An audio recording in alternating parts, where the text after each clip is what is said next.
It's J-Moore, the very best reviews. Tell them none can contest me. What's good, everybody? Welcome to the show. I'm here to break down Godfather of Harlem Season 3, Episode 3, Fire episode, as always. Godfather of Harlem, one of the best shows on TV. If you haven't seen it already, Forrest Whitaker been playing his ass off as Bumpy Johnson. When one eye ain't working, the other one becomes super strong. That's what's happening with me in real life. Anyway, we see that Bumpy is starting to learn a little bit more about this partnership that he got involved with the Cuban in the last episode. He thought everything might be cool because it's them two against the Italians. But now he's starting to find out dude in bed with the CIA. And then Bumpy like, I don't trust the CIA. But he said, well, that's too bad. Let me show you what it can do for you if you're working with the CIA. Let me show you. And he take him into the room. And he ain't had nothing but M16s. I have it ready, the machine gun. I have it, the machine gun. Go bang. We take it all over. The Italian, I'm sure they don't want to have it. The problem we have it with the machine gun. Bumpy was like, I'm a man of my word. Pop! Took out that reporter. So, another fire episode. I think that Joe Colombo.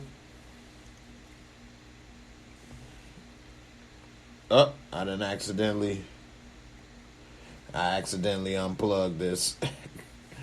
But I think Joe Colombo and Stella gonna end up falling in love. Falling in love. They're gonna be able to unite the two mob families like a old school African wedding, Game of Thrones style. We join our houses together for mob superiority.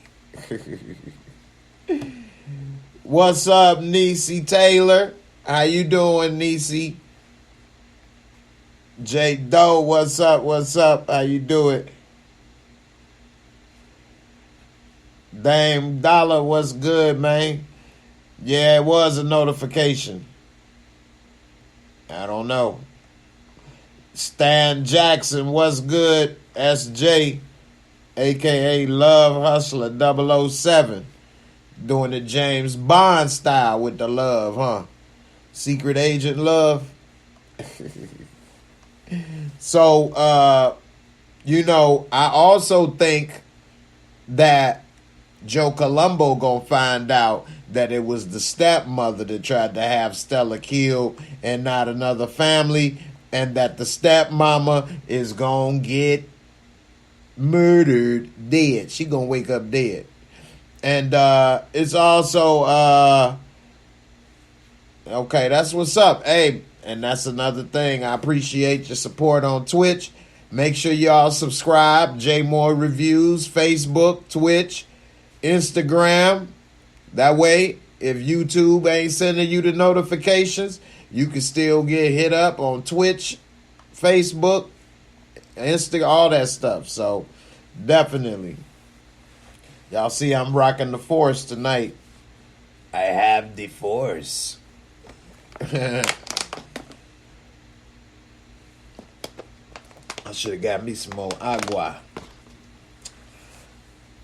One Journey. What's up, One Journey? How you doing? All right, so I definitely think that Joe Colombo, he's actually pretty smooth. And she knows the mob guys and how they are. So he being a little different is kind of refreshing to her. And he said, look, your pops, he helped me start my own family, all right? I owe him. I know what you're thinking. She said, you know what I'm thinking?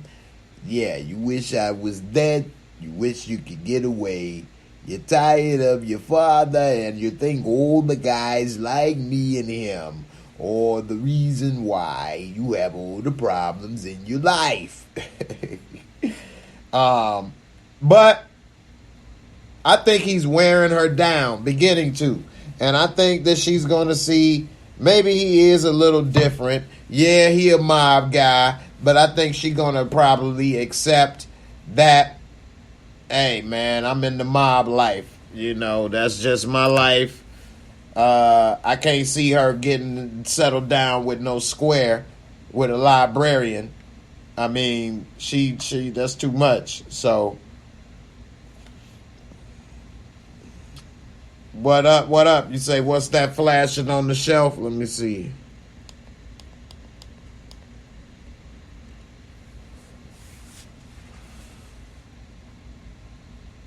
It's the bat signal.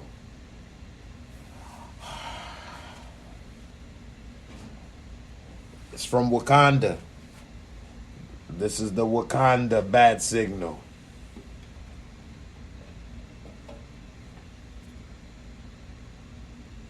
I might start doing giveaways with all kind of memorabilia and stuff. I might start doing some memorabilia giveaways, giveaway stuff like this. What do y'all think? I got all kind of little memorabilia things. I might just start doing giveaways. I reach 40K subs, do a giveaway. 50K subs, do a giveaway.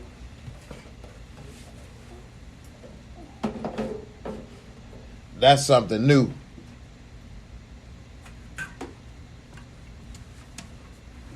Little avatar.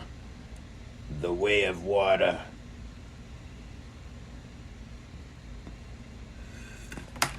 I spilled all the water. Oh no, maybe do some giveaways. What y'all think, man? What y'all want me to do some giveaways, man? We gotta share the videos. Like, subscribe, all that good stuff. Everybody know what's supposed to be done on YouTube. And I'll do some giveaways. I got all kind of stuff. Say a member of a force. All right. So, I think definitely they gonna get back together. Also, I think what's gonna happen with Bumpy is he gonna regret taking out old boy. It's gonna end up coming back to haunt him. There we go. Y'all see, y'all I got a couple other books. Y'all make sure y'all check. That's why I be G'd up, man. Hey, I'm just joking.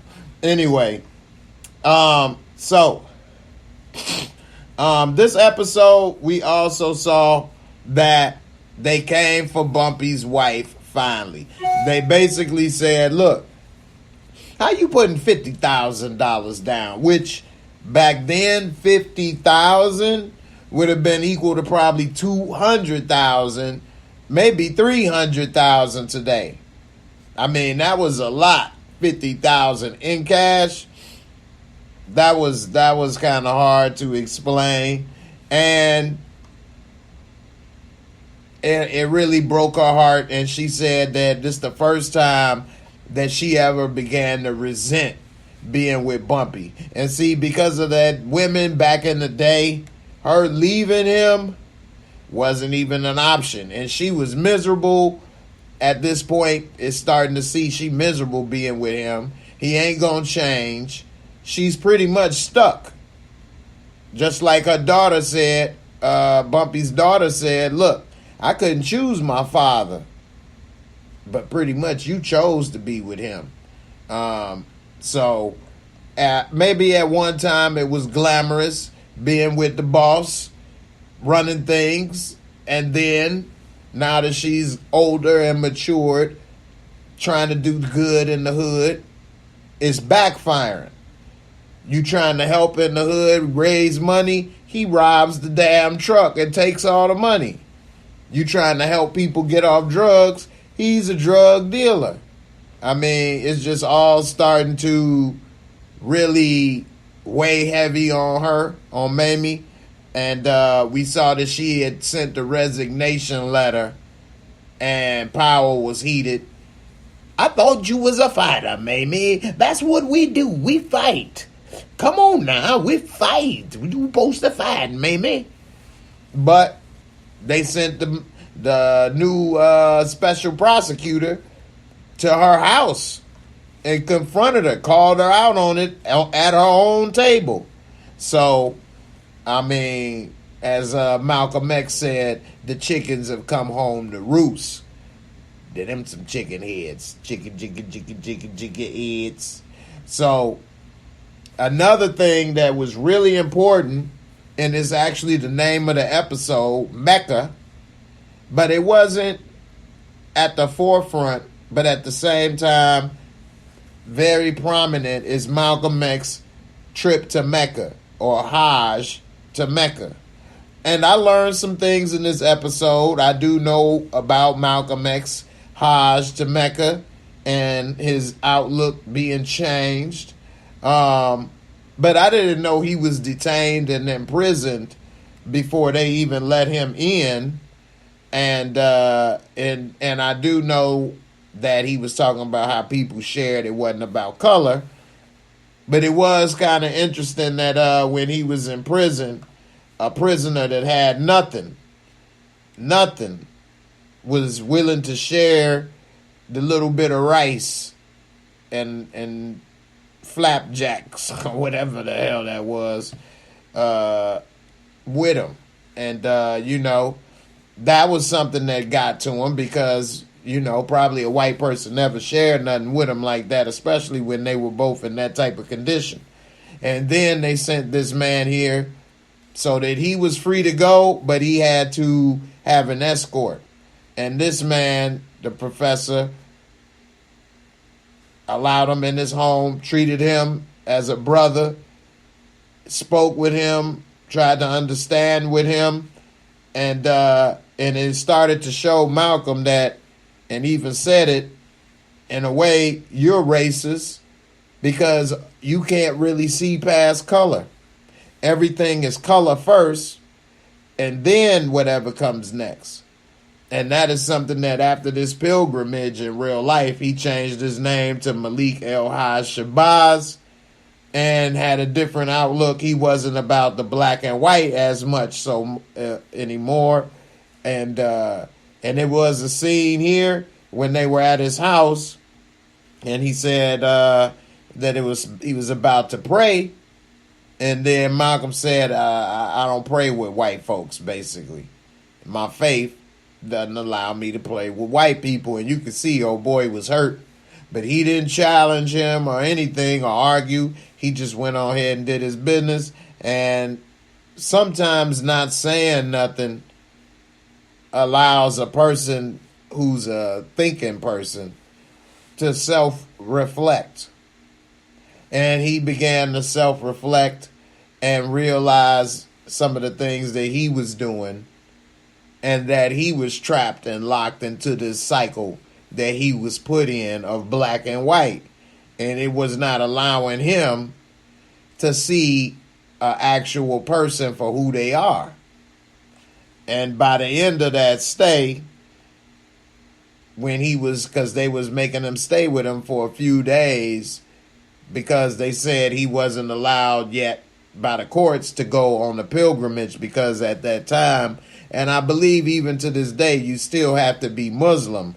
But I don't know if it's the same today in Mecca, but at that time it said that it was against the law to try to even go in the country if you wasn't Muslim.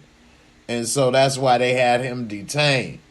But he was able to go out, and then we'll see later what happened. But he already had, as J. Doe said, self-reflect, and then began to self-correct, because he realized, this man, I'm treating him and for the crimes of others that he had no part in.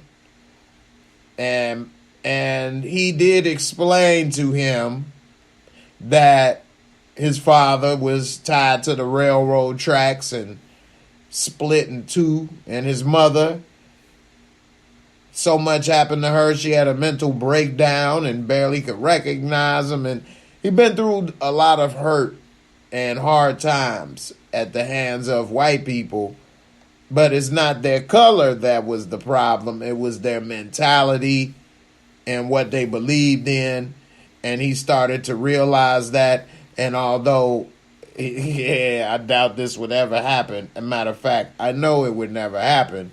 But he was writing in the letter to his wife that Islam allowed him, the professor that was there with him, allowed him to not see color because of Allah, and that if every white person in America was able to convert to Islam, it would be no more racism. But we know that ain't never about to happen. And even if it did, I doubt that there could still be no racism, because as we know, within the Muslim faith, it's a lot of intricacies, to say the least. So, who knows how that would come out.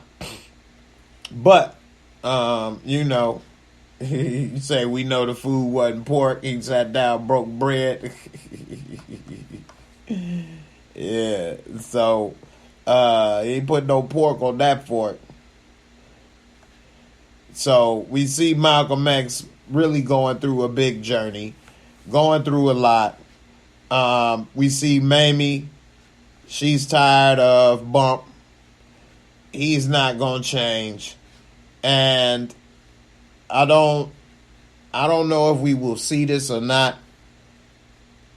But if it was a today's woman, she'd be gone.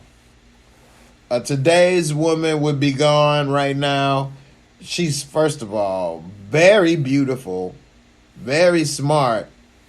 Shout out to this actress. I forgot her name right now. This is kind of early. This is my first reaction. Shout out to everybody watching this first reaction right now. Live at, 1:30. Really appreciate it. But I can't remember her name at the moment. I'm sorry.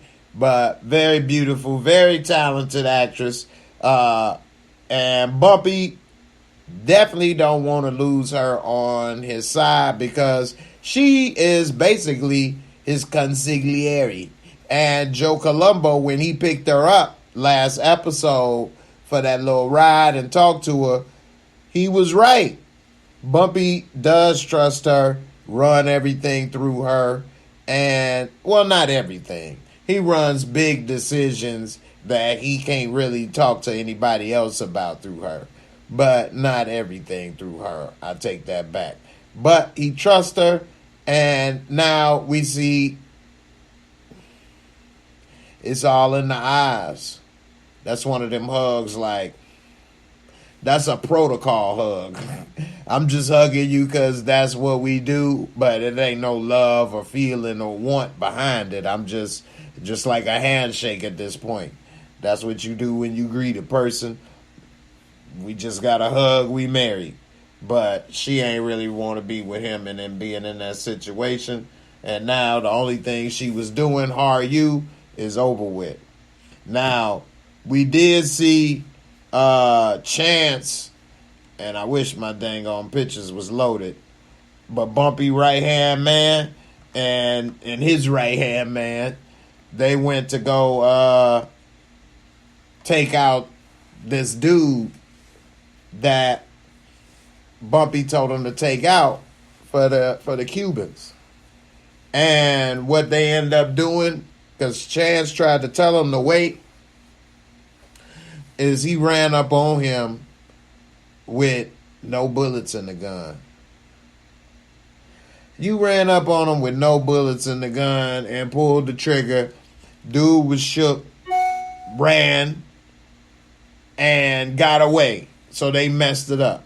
So when they go to tell Bump, they like, look, man, we messed up. That's true. That's on us. But dude ain't no military, because the Cuban told him it was military and that he had his family killed.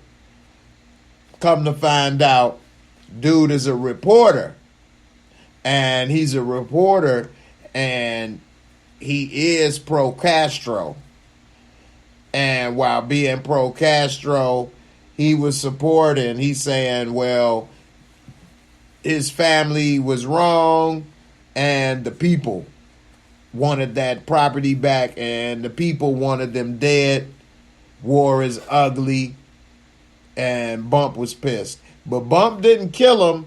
He brought him there because even, one of Bump's, I think that was the same dude that came to the house, the same prosecutor that told him, I can't remember again, this first reaction, only saw it once, but that white dude that met Bumpy in the cafe, was that the prosecutor? He told Bumpy, dude don't have a backstory. Something ain't right with dude. He in the CIA, which could get Bumpy mixed up into a whole lot of other stuff that he wasn't really trying to get into. So that's why he didn't kill dude, because like he say, he ain't trying to be a hitman for the CIA. And for those that may not be familiar with the CIA, Central Intelligence Agency, they are supposed to only conduct operations outside of the United States. Now, allegedly, operations have been conducted in the United States using different people. So they technically are not conducting an operation. They're having the Cuban guy do it. Or, for example, they technically weren't selling drugs in the black communities in the 80s. They had black people, Franklin Saint, doing it.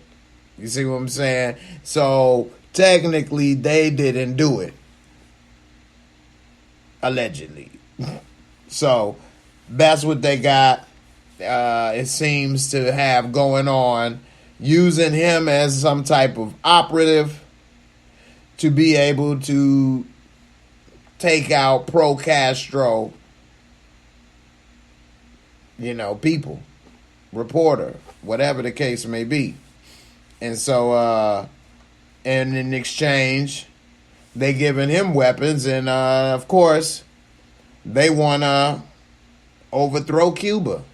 So if he's going to do that and put together, weapons, put together an army, they'll give weapons and support that. And when we saw Bumpy went into that reporter's house, he had on the wall an article about the Bay of Pigs. So he was happy about the failure of U.S. when they tried to go to Cuba in the Bay of Pigs. And so, it was something. Let me see what you got here. J. Doe, you say, as always, should you or any of your IM force be caught and killed, the secretary would disavow any knowledge of your action. Mission Impossible. Impossible Mission Force. IMF. So, overall, I think this was a very good episode. Also, I will say that Malcolm X, the new Malcolm, is doing a good job. He did a good job this episode. I'm starting to grow on the new Malcolm. And J. Doe, you ain't think I knew what that was, huh? What y'all think about the Malcolm, the new Malcolm? Is he doing good? Put a M1 if you like the new Malcolm. Put an M2 if you think he still got to grow on you. I think he still got to grow, but I like this episode. He did a good job. I forgot all about the other Malcolm in this episode for the first time. This is the first time I ain't think about the old Malcolm, so I don't know. I think he doing good. And, yeah. Put a M1 if you like the new Malcolm. Put an M2 if you still looking for the old one. He ain't did it yet for you. You say, yeah, he did his thing, M1. Yes, indeed. Yeah, he did his thing. He did a good job. He did a good job. I'm happy for him. And as an actor, congrats. Because it's hard as an actor to fill the shoes of a role where people are attached to that character and that other actor.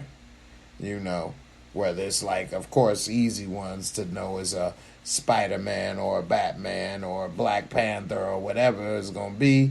People already have something in their mind already, and it's hard to come in playing that same role, trying to en vive. But, this episode, third episode, he kind of cracked through, so I give it to him. I like him so far. A lot of my pictures still ain't loaded yet. I would like to show a couple little things on here. I like how Bumpy popped old boy at the end. Like I told you, I'm a man of my word, and I'm not going to let you down. We got a good partnership. Popped his head, boy. He ain't hesitate. Bump don't play. Bump don't play. Bump J. All right, I'm going to go ahead and give it a Moscow. I got a couple other pictures loaded. Another thing, I want to give a shout out to another character actor that a lot of you guys may remember, may recognize. He was in Power. Tommy ran him over with the car. In Power. And also, he was in Suicide Squad. He been in a lot of stuff. He be in the background, but he be in a lot of shows and movies. If any of y'all have recognized this dude, give a shout out in the comments. But this dude was there as one of the goons, and I was like, oh snap, there go Mexican dude. But shout out to dude. He be everywhere. He was in Harlem. Yeah, let me see what else I got loaded up. If it come up, don't look like much, nothing. Powell, he do a great job. He was hurt real bad when Mamie turned in that resignation. Let's see what else. I got a few things. Yeah, that paper, she was hurt when the paper came out. Here go when old boy ran up on him with the damn unloaded weapon. I mean, lethal weapon -1. He ran on him with the Luger. Didn't have nothing in it. Dude broke off running, but he said, man, dude ain't no military. Because when Chance was telling Bumpy, he like, look, man, we know one thing. If somebody shoot at you, you never look back. You never look back. He kept looking back. Hey, that's true. Dude didn't run. He's like, the way we didn't have a gun pulled on him, but the way he had that gun pulled on him, hey, he looked like he ain't never had a gun pulled on him before, which is true. Dude looked like he shook like booty meat up in this piece. He ran, zigzagging. He ain't know what to do, boy. He had the damn Ruger. That would have put a bullet through his head. And this fool ain't got a loaded gun. Why are you... Man, that was crazy. Bumpy, Get out of my face. I don't want to hear it. Just go. That was his boy, so he couldn't really do nothing to him. But damn, he was mad. But Chance tried to honk the horn. His ass jumped out, ready to pop him. Got too excited. And, that's why they say, don't jump the gun. Don't jump the gun. So, anyway. Let me see what else we had. Oh, I like when Bumpy was about to do the hit on old boy. And they had the music playing. And then when the cop came, the music stopped. When the cop car rolled up, the music stopped. And then when he turned like he was getting in his car, which that Lincoln was clean and that mug was clean and and that cop car rolled up. He turned like he was getting in the car. The music stopped. Soon as that cop car left, music back on. It's on. And when it's on, then it's on. So, yeah, that was funny. Yeah, that was nice. So, yeah, man, this right here, another quality episode. Godfather Harlem, one of the best shows on TV. And Forrest Whitaker doing this thing. Let me go ahead and give it a Moscow. If y'all got something you want to talk about in the episode, put it in the comments.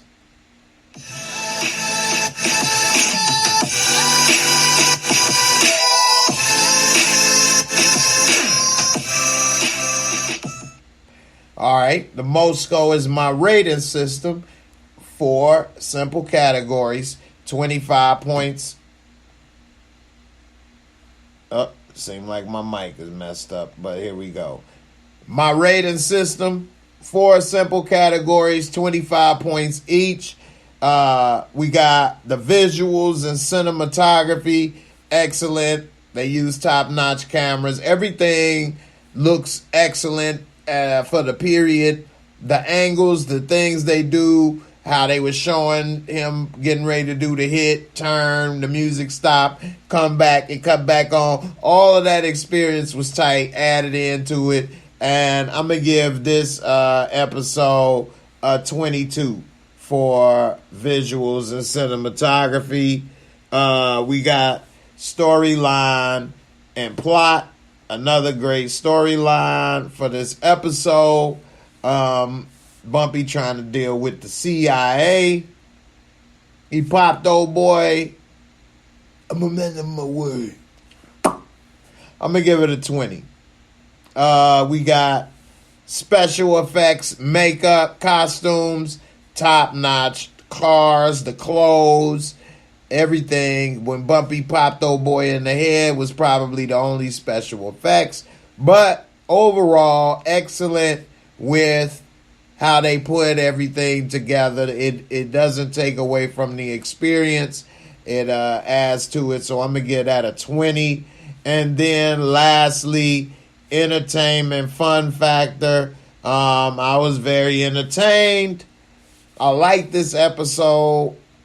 It may not have a lot of other things that some shows have with maybe a bunch of explosions or guns or sex scenes. Because that sex scene in BMF last episode with Lala, oh my goodness gracious. That right there. But this show is very good, even without that. And I would give the entertainment fun factor a 23. I really enjoyed it, which will bring this episode to an 85 on the Moscow, which you can always round down and get an 8.5, 8.5 out of 10. I always give a 0.5 margin a discretion. So if you felt it was a 9, I could see that. And if you felt it was an 8, I could see the argument for that. 8.5 is a B plus, and that's honor roll. And I'm definitely enjoying this. The fire episode. Bumpy don't play no games. We see Mamie getting tired of Bumpy, and she had to resign. Joe Colombo about to smooth talk his way into them draws. Stella do got a little roast baked back there, bacon too, so he might go ahead and slide in that oven right there and see what's cooking. We see that Bumpy now with the CIA.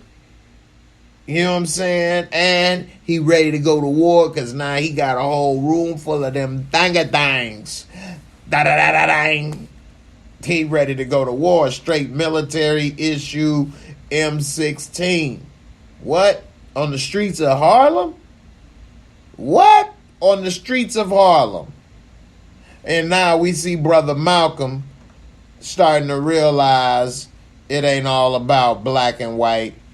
that life is deeper than that, and the person doesn't act the way they act because of their color. They act the way they act because of their environment, their upbringing, their beliefs, all of those things. And so he's starting to realize that color really is not the important factor. Maybe in America, certain groups that are the same color may think the same way in a lot of things, but that is not the deciding factor. It's because of their shared experiences that they think and maybe feel the same way. And we saw at the end of the episode, he was ready to pray with this man, and he said that would be the honor of his life.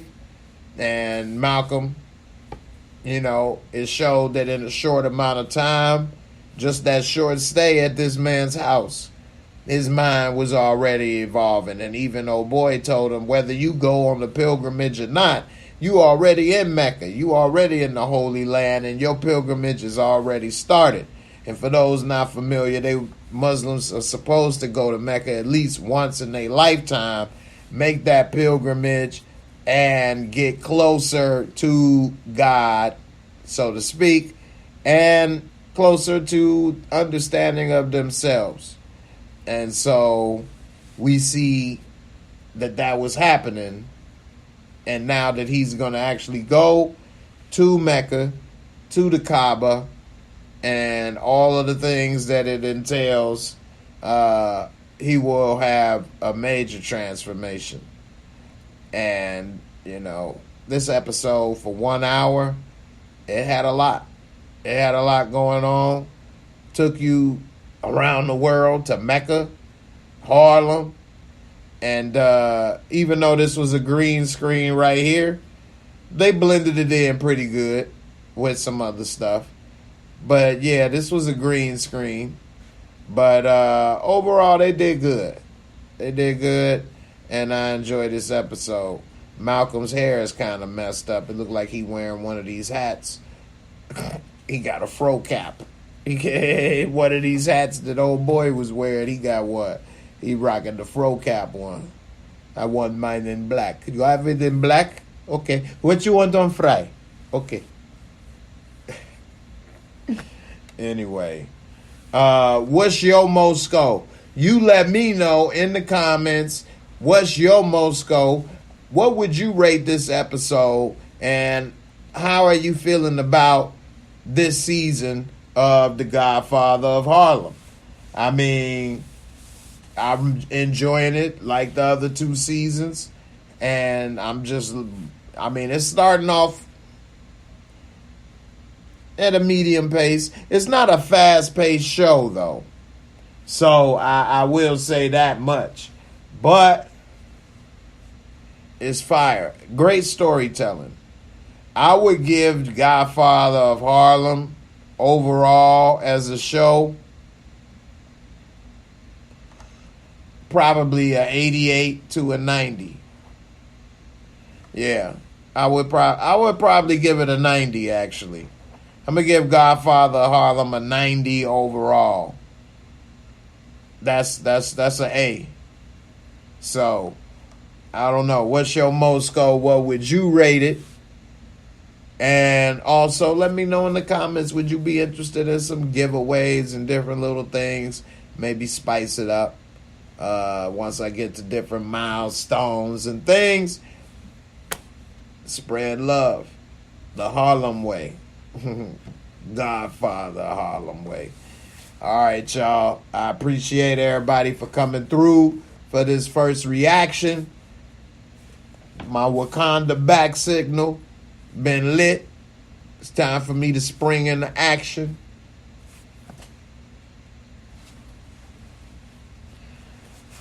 All right, y'all. I'm out of here. Peace. Deuces. And I'm out.